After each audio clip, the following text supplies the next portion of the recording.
Nëse e mormi këtë frasë, la uq'udanna lahum siratakal mustaqim. Unë nuk shoh nga konteksti që shejtani është ulur në rrugën tonë përpara.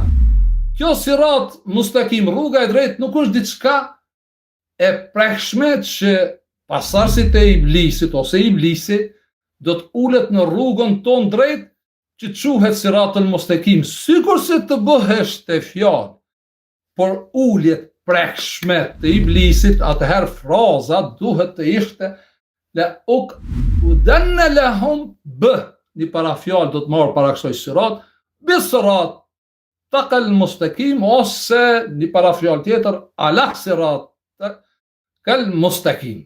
Por nuk ka ardhur. E keni qartë ajo.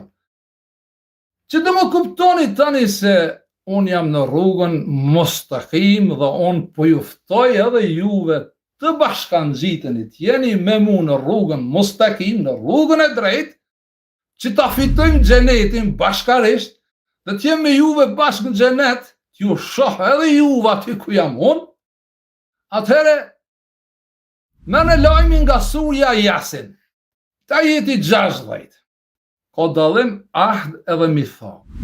Se kjo fjala mithak përdoret për bijtë e Izraelit, ahd përdoret për bijtë e Ademit.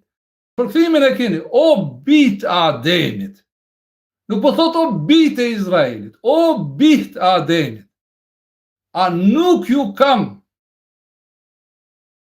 urdhëruar, këtu e kam përkthyer adhurim, të mos adhuroni, të mos e shërbeni, se nëse shkon në xhami e shërben shejtanin, të mos e shërbeni shejtanin, sa ajo është armiku juaj i hapur. Abd abidune e keni kuptu, nuk bëhet fjala për adhurim, bëhet fjalë për shërbim.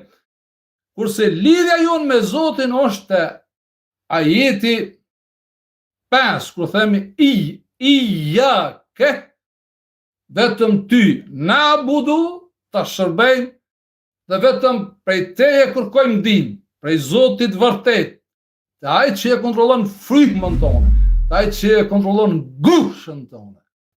Kjo është lidhja, beslidhja e fortë e njeriut me Zotin. Dhe nëse ti e prish këtë beslidhje, ti mo nuk e shërben Ilahin, jetë e shërbi Islamin. Ti nuk jetë e shërbi Ilahin, ti jetë e shërbi xhamien. Ti nuk jetë e shërbi Ilahin, ti jetë e shërbi trendin e shumicës.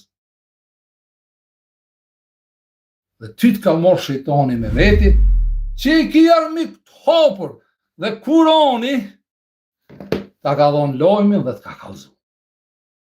Ka kallëzu. Te ajeti i surës Yasin, ajeti 16,